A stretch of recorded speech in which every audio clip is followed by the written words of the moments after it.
Saudara kasih dalam nama Yesus. Kita akan melihat di sini saudaraku satu contoh, yaitu mengenai Yosafat. Yosafat ini anak Asa. Saudara, Yosafat berbuat perkara yang benar, bukan berbuat perkara yang jahat. Dan kita melihat apakah berkat yang dia terima, apakah akibatnya, supaya kita bisa teladani. Karena perjanjian lama merupakan lambang-lambang untuk perjanjian baru, dan Tuhan kita tidak berubah. Apa yang dia perbuat dahulu masih dia perbuat sekarang ini, saudara. Nah, di dalam 2 Tawari 17 ayat 1 sampai 13 kita akan baca ini bersama-sama. Semua buka Alkitabnya. Kita baca dengan suara yang kuat, bersemangat, dan Roh Tuhan akan memberikan pengertian kepada kita masing-masing. Mari kita mulai membaca 2 Tawari 17 ayat 1. Maka Yosafat anaknya menjadi raja menggantikan dia. Sebagai pemimpin Israel, ia memperkuat dirinya dengan menempatkan tentara di semua kota yang berkubu di Yehuda dan pasukan-pasukan pendudukan di tanah Yehuda serta di kota-kota Efraim yang direbut oleh Asa ayahnya. Dan Tuhan menyertai Yosafat karena ia hidup mengikuti jejak yang dahulu dari Daud bapa leluhurnya, dan tidak mencari Baal-Baal, melainkan mencari Allah ayahnya. Ia hidup menurut perintah-perintahnya dan tidak berbuat seperti Israel. Oleh sebab itu Tuhan mengokohkan kerajaan yang ada di bawah kekuasaannya. Seluruh Yehuda memberikan persembahan kepada Yosafat sehingga ia menjadi kaya dan sangat terhormat. Dalam abad hati ia menurut jalan yang ditunjukkan Tuhan. Pula ia menjauhkan dari Yehuda segala bukit pengorbanan dan tiang berhala. Pada tahun ketiga pemerintahannya, ia mengutus beberapa pembesarnya, yakni Ben-Hail, Obadya, Zakaria, Nathanael, dan Mika, untuk mengajar di kota-kota Yehuda. Bersama-sama mereka terus juga beberapa orang Lewi, yakni Semaya, Netanya, Zebaza, Asael, Semiramot, Jonathan, Adonia, Tobia, dan Tob-Adonia, disertai imam-imam Elisama dan Joram. Mereka memberikan pelajaran di Yehuda dengan membawa kitab Taurat Tuhan. Mereka mengelilingi semua kota di Yehuda sambil mengajar rakyat. Ketakutan yang dari Tuhan menimpa semua kerajaan di negeri-negeri sekeliling Yehuda, sehingga mereka tidak berani berperang melawan Yosafat. Dari antara orang-orang Filistin ada yang membawa kepada Yosafat persembahan dan perak sebagai upeti. Juga orang-orang Arab membawa kepadanya kambing domba jantan 7.700 ekor, kambing jantan 7.700 ekor. Yosafat makin lama makin kuat, menjadi luar biasa kuat. Di Yehuda ia membangun benteng-benteng dan kota-kota perbekalan. Banyak perbekalannya di kota-kota Yehuda. Orang-orang perangnya ada di Yerusalem. Semuanya pahlawan yang gagah perkasa. Oh, luar biasa. Saudaraku, berkat Tuhan. Bahkan di sini jelas-jelas dikatakan Yosafat menjadi kuat, bakal luar biasa kuat. Saudaraku, mengapa saudaraku? Karena Yosafat hidup benar di hadapan Tuhan, saudaraku. Sampai sekarang hidup benar di hadapan Tuhan, membawa hidup yang berkelimpahan, membawa hidup yang bersukacita, membawa hidup yang beruntung, saudaraku. Membawa hidup, saudaraku, yang damai sejahtera, membawa hidup yang mempermuliakan Tuhan sampai sekarang.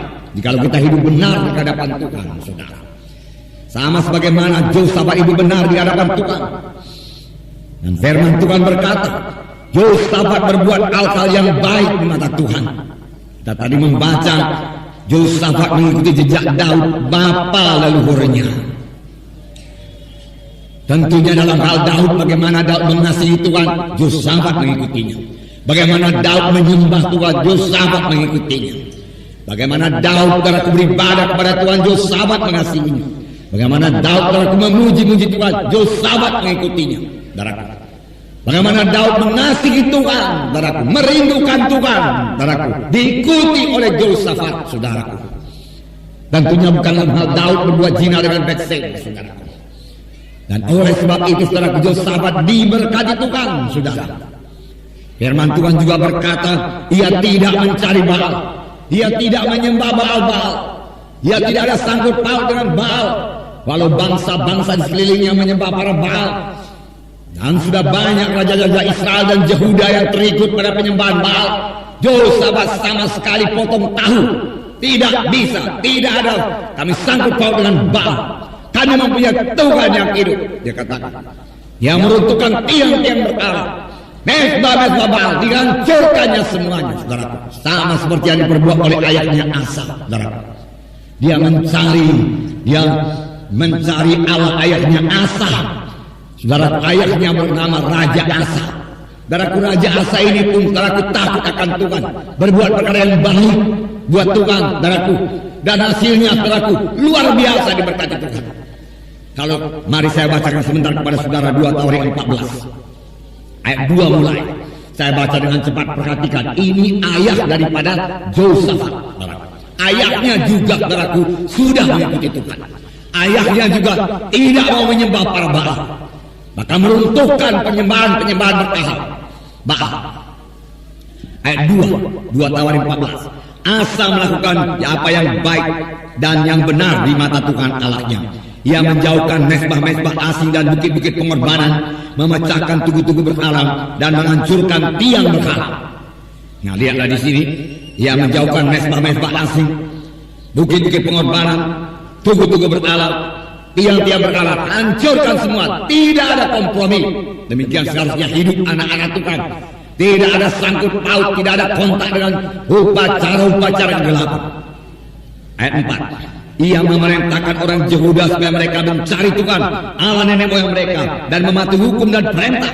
Cari Tuhan, Tuhan kita yang hidup, yang mengantarkan kita keluar dari Mesir. Tuhan yang berkuasa, Tuhan yang mendengarkan doa, yang mengasihi kita. Dan mari kita patuhi hukum-hukumnya. Ia menjauhkan bukit-bukit pengorbanan dan pedupaan-pedupaan dari segala kota di Yehuda. Akibatnya, dan kerajaan pun aman di bawah pemerintahannya. Kerajaan menjadi aman bukan dengan bala tentara yang kuat, bukan dengan organisasi yang paling baik. Tidak, karena dia mencari Tuhan yang hidup, tidak menyembah Baal, meruntuhkan semua berhala-berhala, dan kerajaan pun aman. Tuhan campur tangan, Tuhan memberkati hidupnya, terbuka jalan kepada Tuhan untuk menolong kita. Sebaliknya juga kalau kita sangkut paut dengan para Baal, berhala-berhala, maka bukannya tanganku terlalu pendek menolong kamu, Tuhan berkata, bukan telingaku terlalu berat mendengarkan doamu, tapi dosamu serupa dengan dinding memisahkan engkau dengan aku. Aku tidak bisa mendengarkan engkau, Tuhan berkata. Ayat 6. Karena negeri itu aman dan tidak ada yang memeranginya di tahun-tahun itu, ia dapat membangun kota-kota benteng di Yehuda. Tuhan telah mengaruniakan keamanan kau kepadanya, dapat membangun keberkatan, saudaraku. Keberkatan. Ada juga orang saudaraku yang mengumpulkan uang dunia ini tidak dapat membangun. Uang itu habis keluar untuk segala urusan dunia ini, saudaraku. Urusan penyakit lah, urusan dagang yang ditipu lah, dan lain sebagainya. Dia tidak bisa menikmati. Tetapi dalam Tuhan, saudaraku, mereka menikmati berkat Tuhan. Kerajaan aman dan mereka bisa membangun. Inilah hidup di dalam Tuhan, saudaraku. Dan kemudian anaknya memerintah. Yosafat berbuat hal yang sama. Dia mencari Allah ayahnya, Allah Asa. Oh, tentunya Asa cerita kepada Yosafat, anakku, hanya dalam Tuhan kerajaan ini bisa berdiri, anakku. Hanya bersama-sama dengan Tuhan kita mengalahkan bangsa-bangsa yang lebih besar daripada kita di tanah Kanaan ini, anakku. Oleh sebab itu, anakku, engkau jangan ikut-ikut menyembah Baal. Runtuhkan semua mesbah-mesbah Baal, tiang-tiang berhala. Engkau hancurkan semua. Saudara, dan firman Tuhan yang ditanam oleh Asa itu hidup dalam hati Yosafat. Dan dia mematuhi pengajaran orang tuanya, saudara. Saudara yang kasih, alangkah bersyukurnya saudara anak-anak yang memiliki orang tua yang beriman, yang mengajarkan firman Tuhan kepada anaknya. Alangkah beruntungnya juga orang tua, saudaraku, yang mendidik anaknya pada jalan Tuhan, karena dia sudah pasti mendapat anak yang berhasil, saudaraku. Anak yang beruntung di dunia ini, anak yang disertai Tuhan, yang tidak menjadi mangsa-mangsa daripada dosa dan setan, saudaraku. Dan hidupnya boleh membawa berkat bagi orang lain, saudaraku. Mengapa? Karena orang tua saudaraku menanamkan firman Tuhan yang tidak bisa hilang lagi daripada anak itu. Apalagi kalau dimulai pada waktu anak itu masih kecil, saudaraku. Nah, kalau saudara baru selamat, saudaraku, belum terlambat, saudaraku. Ajarkan firman Tuhan yang hidup ini pada anakmu. Karena firman Tuhan juga berkata demikian. Ulangan 6 ayat 4. Janganlah engkau lupa memperkatakan kitab Taurat itu. Ajarkanlah berulang-ulang kepada anak-anakmu. Baik pada waktu engkau di jalan, di rumah, waktu makan, waktu mau tidur, ajarkan firman Tuhan. Berulang-ulang diajarkan firman Tuhan kepada anak-anak kita. Tidak cukup sekali saja. Bicarakan, hidupkan firman Tuhan dalam dia, maka dia tidak akan pernah hilang dalam dunia ini, saudara. Hilang dalam dunia bukan maksudnya lenyap, saudaraku, tidak, saudaraku. Hilang dalam dosa, hilang, saudaraku. Sebagai anak yang hilang itu masih hidupnya dia, tetapi hilang dari persekutuan dengan Tuhan, saudara. Nah, saudara yang kasih dalam nama Yesus, Yosafat juga, saudaraku, menjauhkan bukit-bukit pengorbanan nanti yang berhala dan mematuhi perintah-perintah Tuhan, dan dengan tabah menurut jalan-jalan yang ditunjukkan Tuhan. Haleluya. Sampai sekarang dengan mematuhi Tuhan, kita pasti berhasil, saudaraku. Dengan mematuhi Tuhan, kita pasti berhasil. Nah, ini mengenai Yosafat kita telah melihat. Boleh kita tiru, dan seharusnya kita teladani ini Yosafat, saudara. Sehingga hidup kita tidak biasa-biasa. Beserta Tuhan kita menjadi luar biasa. Dengan mematuhi Tuhan yang segenap hati, rajin beribadat pada Tuhan, rajin berdoa, rajin membaca Alkitab, saudaraku, akan membuat hidup kita ini luar biasa. Tidak biasa-biasa saja. Amin, saudara. Haleluya. Haleluya. Nah, puji Tuhan, saudaraku. Dengan tabah juga Yosafat mengikut Tuhan. Firman Tuhan berkata dengan tabah, bukan separuh jalan. Tentunya ada halangan-halangan. Nanti kita lihat bahwasanya musuh-musuh datang, tetapi dengan tabah dia terus mengikut Tuhan. Hasil dari hal-hal yang baik tersebut di atas, berkat-berkat yang hidup, berkat-berkat dari hidup yang benar di hadapan Tuhan. Apakah itu? Yang pertama dikatakan Tuhan mengokohkan kerajaan.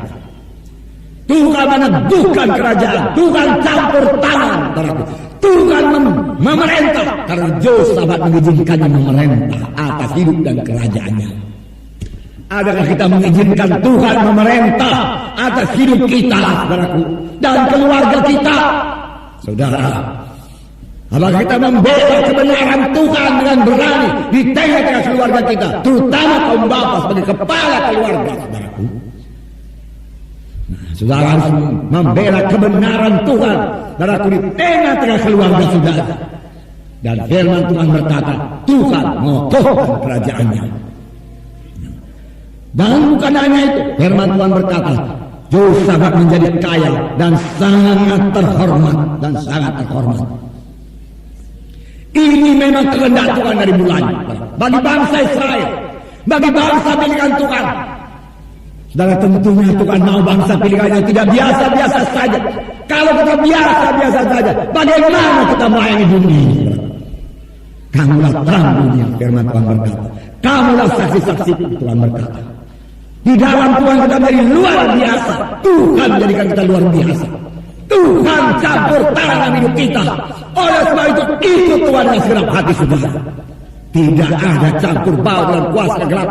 Memang tentunya ada bujukan-bujukan. Sama seperti saya katakan tadi kepadaku, rakyat Yosafat bujuk-bujuknya. Ya.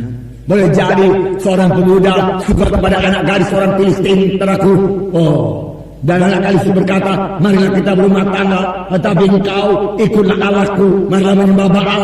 Pemuda ini berkata, aku gak bisa menyembah Baal. Aku punya Tuhan yang hidup, tapi aku cinta padamu. Oh, kalau begitu, kalau aku nanti menyembah Baal, kau ikut-ikut saja di situ. Nggak usah menyembah Baal, itu sudah beres. Mula-mula memang demikian, saudaraku. Tetapi kalau dosa di dekat-dekat, saudaraku, dosa itu akan lengket kepada kita. Dia akan menarik kita. Jangan beri kesempatan kepada dosa. Amin, saudara. Jangan beri tempat pada setan, saudaraku. Saudara, ini zaman pemulihan. Ini zaman akhir. Firman Tuhan akan digenapkan. Tuhan mau gerejanya bangkit. Ku mau di sana kita nyanyikan. Waktu gereja bangkit, waktu gereja menginjil, waktu gereja mempengaruhi dunia ini. Ku mau di sana. Semua kita harus ikut. Amin. Haleluya. Haleluya, puji Tuhan, saudaraku. Nah, apalagi diperbuat oleh Yehosafat, saudaraku. Yang sudah kaya, sudah terhormat, puaskah dia? Saudara, dia belum berpuas, saudaraku. Nah, ini juga bisa jadi kepada saudara. Keberkatan luar biasa. Tapi patuhi perintah-perintah Tuhan. Tuhan tidak menyuruh kita sesuatu yang tidak bisa kita laksanakan. Tidak. Saya pernah membaca cerita mengenai seekor keledai menarik satu kereta. Lalu keledai ini jalan pelan-pelan. Lalu setelahku kusirnya ini dapat akal. Dia ambil galah yang panjang, diikatkannya pada sebatang kayu, saudaraku, jerami, saudaraku. Lalu di ujungnya, lalu diulurkannya ke depan, pas di muka hidung daripada keledai. Wah, keledai itu mau makan, saudaraku. Ya. Karena itu saudaraku, dia lari tambah kencang, tapi bagaimana pun tidak bisa dapatnya. Karena memang diatur oleh kusir ini, ya, selalu jauh daripada mulutnya, saudaraku. Tapi kereta sudah berjalan lebih cepat. Saudaraku, jadi kusir itu mempermainkan, saudaraku, keledai ini. Tuhan tidak mempermainkan kita, amin. Menyuruh kita mematuhi dia untuk kepentingan Tuhan semata-mata, tidak. Kita mematuhi Tuhan untuk kepentingan kita, untuk berkat kita, amin. Haleluya. Biar kita semua mematuhi undang-undang Tuhan, saudaraku, hukum-hukum Tuhan dalam hidup kita. Selanjutnya, saudaraku, ya, sini dikatakan Yehosafat membangun rakyatnya sehingga semua dapat beribadah pada Tuhan dan mengerti jalan Tuhan. Dalam ayat 7 dikatakan, pada tahun ketiga pemerintahannya, ia mengutus beberapa pembesarnya, yakni Ben-Hail dan seterusnya, untuk mengajar di kota-kota Yehuda. Bersama-sama mereka turut juga beberapa orang Lewi, yakni Semaya, Netanya, Zebaja, Hasael, Semiramot dan seterusnya, serta imam-imam Elisama dan Joram. Apa diperbuat mereka? Ayat 9. Mereka memberikan pelajaran di Yehuda dengan membawa kitab Taurat Tuhan. Mereka mengelilingi semua kota di Yehuda sambil mengajar rakyat. Saudara perkas dalam nama Yesus, Yehosafat juga membangun rakyatnya. Yehosafat sudah mengikut Tuhan, mematuhi Tuhan, tidak menyembah Baal. Tapi Yehosafat mau supaya seluruh rakyatnya juga mematuhi dia, tidak menyembah pada Baal. Dan dia tahu hanya ada satu dasar, yaitu firman Tuhan. Oleh sebab itu dia panggil beberapa guru ahli-ahli Taurat yang terkemuka. Dan dia katakan, jalani seluruh kota, seluruh negeri, jumpai seluruh rakyat. Ini perintahku. Ajarkan kepada mereka jalan Tuhan. Jalan Tuhan harus diajarkan kepada seluruh rakyat Israel, saudaraku. Rakyat Yehuda maksud saya, saudara. Nah, saudara, puji Tuhan, saudaraku. Sebenarnya Yehosafat mengadakan training, saudara. Mereka sebenarnya sudah diberkati Tuhan, tetapi masih ada berkat Tuhan yang luar biasa. Mereka harus bertumbuh dalam Tuhan, saudara. Oleh sebab itu traininglah semua rakyat ini. Yehosafat berkata, kelilingi kota-kota, desa-desa, seluruh rakyat Yehuda harus di-training. Mereka harus mengerti jalan Tuhan. Saudara memang, saudara datang kepada Tuhan. Haleluya. Saudara berdamai dan menerima sebagai Tuhan dan Juru Selamat saudara. Lalu setelah selamat, puji Tuhan. Puji Tuhan. Nah, saudara perkas dalam nama Yesus. Saudara perkas dalam nama Yesus. Sesudah itu, saudaraku, boleh jadi Tuhan menyembuhkan saudara. Haleluya. Sudah sembuh. Tetapi itu tidak cukup. Saudaraku, sudah sembuh. Saudara, tidak cukup sudah keberkatan, saudara. Saudara perlu bertumbuh di dalam Tuhan. Saudara perlu mengerti jalan Tuhan. Oleh sebab itu semua kita juga perlu mengikuti training dasar rohani Kristen, baik tua, baik muda. Dan training ini akan mengubahkan hidup saudara. Hidup saudara tidak biasa lagi sesudah saudara training. Saudara menjadi teguh dalam Tuhan. Adakah yang lebih mahal daripada menjadi teguh dalam Tuhan? Mengenal ajaran-ajaran sesat, Dan saudara tidak tersesat lagi, tidak menyimpang lagi sepanjang hidup saudara, sampai saudara pada hidup yang kekal. Saudaraku, oleh sebab itu semua kita, saudaraku, setelah selamat, setelah saudara menerima Yesus, boleh jadi setelah saudara dibaptis pada hari Minggu lalu, dan saudara itu belum training, mari ikuti training. Kita mau maju dengan cepat. Biasanya ada tenggang waktu 2 minggu untuk mengumpulkan jiwa-jiwa. Saudaraku, sekarang jiwa-jiwa sudah cukup diberikan Tuhan. Saudara, karena selama training juga jiwa-jiwa sudah selamat. Oleh sebab itu, training pertama pada tahun ini akan berakhir tanggal 9 bulan 2, dan training berikutnya tanggal 13. Selesai hari Kamis, hari Senin mulai lagi training baru. Saudara, siapa saudara yang belum training hari ini pun nanti saudara boleh mendaftarkan dari saudara untuk training, saudara. Maka saudara akan berbuah, saudara akan keberkatan, hidup saudara tidak sama lagi. Saudara tahu berdoa, saudara mengerti jalan Tuhan, saudara tahu bagaimana menyenangkan Tuhan, saudara menerima baptis Roh Kudus, saudara tahu bagaimana penuh dengan Roh Kudus, saudara tahu bagaimana mengembangkan karunia-karunia Roh yang ada pada saudara, dan buah Roh mulai bekerja dalam hidup saudara, dan saudara diubah jadi orang lain. Haleluya. Oh Tuhan, haleluya.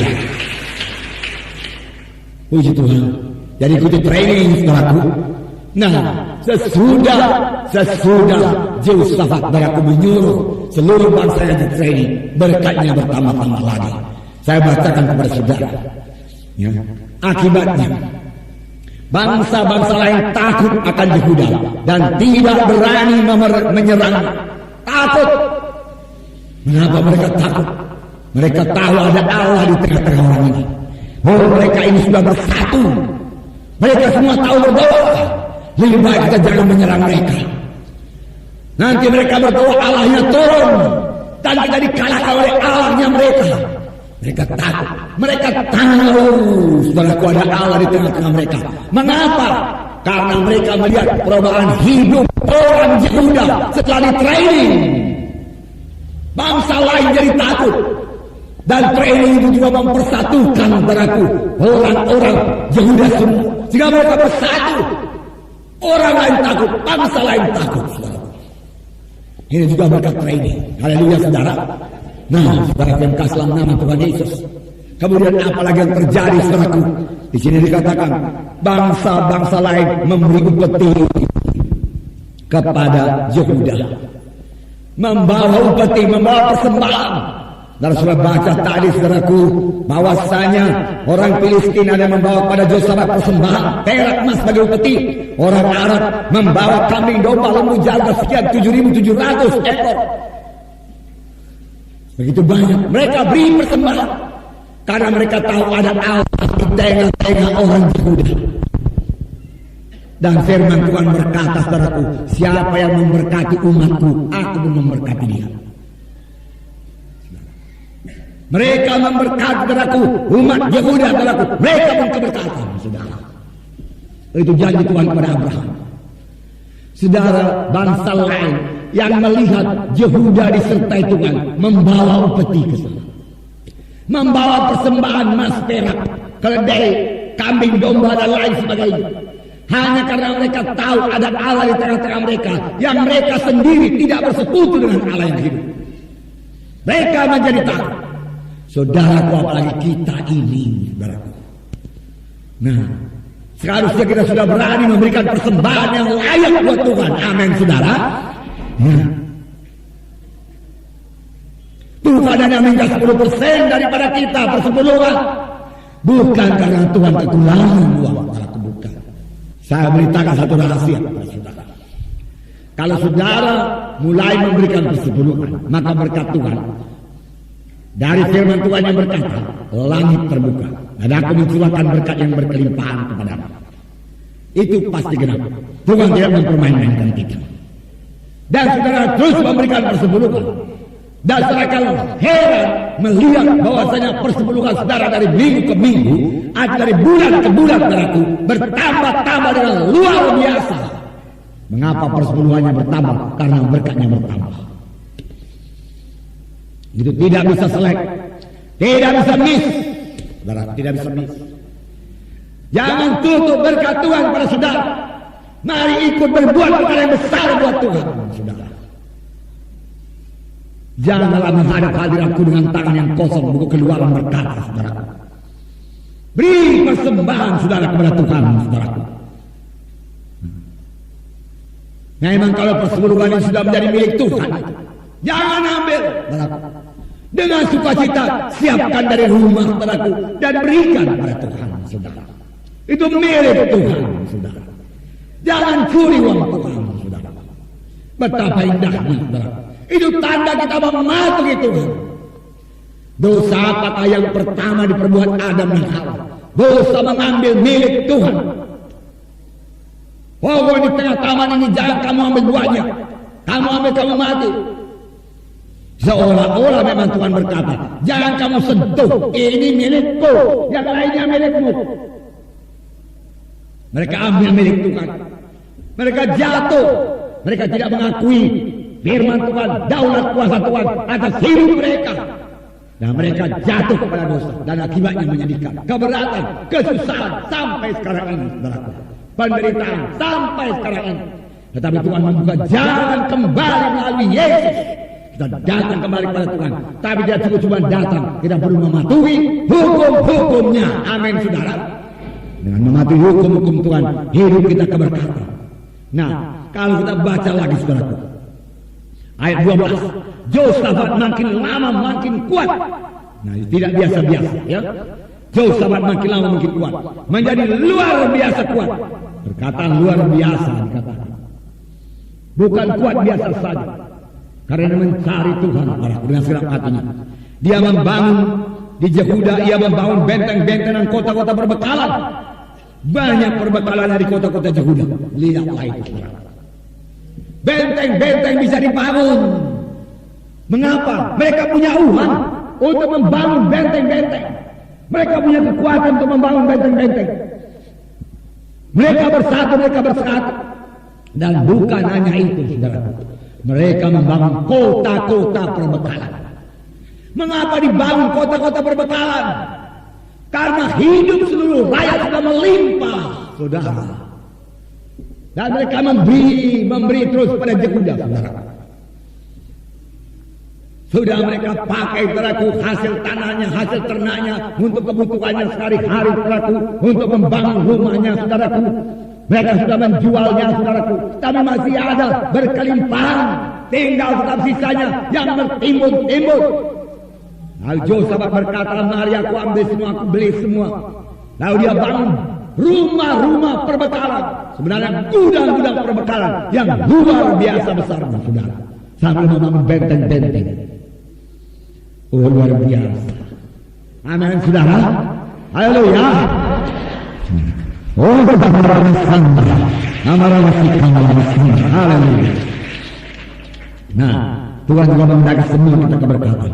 Dan dikatakan dalam ayat berikutnya, Yosafat memiliki tentara dan pahlawan yang gagah perkasa lebih daripada 1 juta tentara. Mereka adalah pahlawan yang bersatu dan patuh pada Yosafat. Itu soal kerajaan sekelilingnya takut akan dia. Takut akan dia. Nah, saudara, tetapi iblis, saudara, jalan tidak selalu mulus. Ada musuh kita, saudara. Sampai sekarang, saudara mulai memberikan persepuluhan, ada tantangan, saudara mau mengikut Tuhan sungguh-sungguh, ada tantangan, saudara mau menyerahkan diri saudara sungguh-sungguh pada Tuhan, ada tantangan sampai sekarang, saudara. Tetapi tantangan itu bukan membuat kita mundur. Aniaya tidak membuat kita mundur dari jalan Tuhan. Firman Tuhan berkata, jikalau kamu, anak-anak kamu akan menerima warisan kelak, jikalau kita juga sama-sama menerima aniaya, sama seperti Yesus. Jangan takut aniaya dan jangan minta aniaya. Tetapi kalau kita dalam melayani Tuhan datang aniaya, jangan itu membuat kita tawaf hati, jangan membuat kita mundur. Itulah waktunya kita bersandar sepenuhnya kepada Tuhan, mencari wajah Tuhan, mendekatkan diri kepada Tuhan, saudara. Dan Tuhan akan membuka jalan keluar, jalan kemenangan, sehingga kita bertambah-tambah kuat, bertambah-tambah dewasa di dalam Tuhan, saudara. Saudara, kasihlah nama Yesus datang musuh. Ini terjadi dalam 2 Tawarikh 20. 2 Tawarikh 20. Saya membacakan pada saudara ayat 1, 2, 3. Setelah itu Bani Ammon dan setelah itu Bani Moab dan Bani Ammon datang berperang melawan Josafat bersama-sama pasukan orang mukmin. Datanglah orang memberitahukan Josafat, suatu laskar yang besar datang dari seberang laut Asin, dari Edom menyerang tuanku. Sekarang mereka di Hazazon Tamar, yakni En-Gedi. Josafat menjadi takut, lalu mengambil keputusan untuk mencari Tuhan. Ia menyerukan pada seluruh Yehuda supaya berpuasa. Dan Yehuda berkumpul untuk meminta pertolongan daripada Tuhan. Mereka datang dari semua kota di Yehuda untuk mencari Tuhan. Haleluya. Mereka tahu bagaimana menghadapi musuh. Tidak seperti raja-raja Yehuda atau raja-raja Israel sebelumnya. Di sini, saudaraku, datang Bani Moab. Kalau Bani Moab saja barangkali bisa dikalahkan dengan kekuatan tentara Josafat yang 1 juta orang. Tetapi ditambah lagi, saudaraku, dengan Bani Ammon, saudaraku, orang mukmin. Saudaraku, datang, saudaraku. Mereka mengepung, tahu-tahu sudah mengepung kerajaan Josafat, saudaraku. Datanglah orang memberitakan, saudaraku, kepada Josafat. Orang-orang dari seberang laut Asin, orang Edom menyerang tuanku. Sekarang mereka di Hazazon Tamar, yakni En-Gedi. Kalau dilihat peta itu sudah dekat, saudaraku, kepada kerajaan Yehuda. Baru akan berita, tahu-tahu muncul saja itu, saudaraku. Antara musuh itu, kerap kali dalam pengikutan kita kepada Tuhan, tahu-tahu muncul musuh, saudaraku. Apa kita berbuat, saudaraku? Oh, puji Tuhan.